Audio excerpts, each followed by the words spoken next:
AC का PYQ है, एक बार पढ़ लेते हैं क्वेश्चन में क्या दे रखा है। An inductor L of reactance XL is connected in series with a bulb B। तो एक ये इंडक्टेंस है और ये बल्ब दे रखा है, दोनों सीरीज में कनेक्टेड है and they connected to an AC source as shown in the figure. तो ये AC के साथ कनेक्टेड है। So briefly explain how does the brightness of the bulb changes. ये बल्ब की ब्राइटनेस कैसे चेंज होगी। पहला कंडीशन बोल रहा है जब नंबर ऑफ टर्न्स जो है इंडक्टर के उनको हमें रिड्यूस कर देना है, कम कर देना है। और सेकेंड पार्ट में बोल रहा है कि a capacitance of reactance XC equal to XL is included in series in the same circuit. तो सेकेंड पार्ट में हमें बोल रहा है कि जो XC और XL है, जैसे हम ये मान के चलते हैं ये दो वैल्यूज हैं, ये हमारा जो रिएक्टेंस अगर इक्वल हो जाता है तब सर्किट में ये जो बल्ब है उसकी ब्राइटनेस को क्या होगा। तो बच्चों पहले फर्स्ट पार्ट को हम डिस्कस कर लेते हैं। हमें ये मालूम है कि हम बात कर रहे हैं number of turns of the inductor is reduced. तो एक फॉर्मूला है जो self inductance of a coil या सॉलिनॉइड को एक्सप्लेन करता है, और वो फॉर्मूला होता है capital L is given as mu naught N square A by L। Right, यहाँ पर म्यू नॉट हमें मालूम है परमिएबिलिटी ऑफ फ्री स्पेस है, कैपिटल N क्या है बच्चों, ये नंबर ऑफ टर्न्स, राइट, और A है area of cross section and L is the length of the solenoid. तो इस फॉर्मूले को हम यूज़ कर रहे हैं और यहाँ पर हम नंबर ऑफ टर्न्स की बात कर रहे हैं, और नंबर ऑफ टर्न्स को हम क्या कर रहे हैं, रिड्यूस कर रहे हैं। तो हमें यहाँ से मालूम है कि L जो है ये डायरेक्टली प्रोपोर्शनल टू N, या N स्क्वायर बोल लो।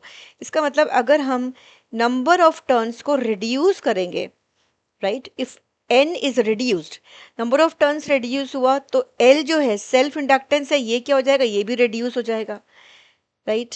अब ब्राइटनेस बल्ब की डिपेंड करती है कि करंट ज़्यादा होगा या कम। तो अब हमें मालूम है करंट कैसे डिपेंड करता है, कैसे चेंज करता है, वो रिएक्टेंस की वजह से चेंज करता है। तो हमें ये मालूम है कि जो इंडक्टिव रिएक्टेंस होता है XL, उसका फॉर्मूला होता है ओमेगा L। ठीक है, तो XL हमारा है inductive reactance which is equals to omega L। और यहाँ से देखोगे L और XL कैसे प्रोपोर्शनल है, यहाँ से हम बोल सकते हैं XL is proportional to L। Inductive reactance is proportional to self inductance capital L, inductor से प्रोपोर्शनल है। बच्चों अब यहाँ पर हम देख रहे हैं XL proportional to capital L है और ये प्रोपोर्शनल टू N स्क्वायर। इसका मतलब जब हमने N को रिड्यूस किया तो L रिड्यूस हो गया, L रिड्यूस हुआ तो हम बोल सकते हैं XL ऑल्सो रिड्यूसेस।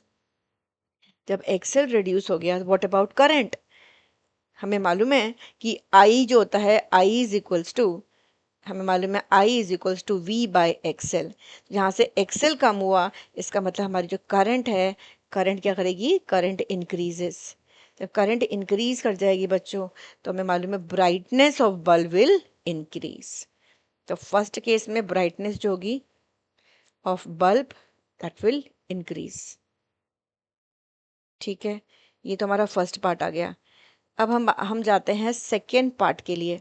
तो सेकेंड पार्ट में हमें क्या दे रखा है, सेकेंड पार्ट में हम बात कर रहे हैं कि capacitance of reactance XC equal to XL।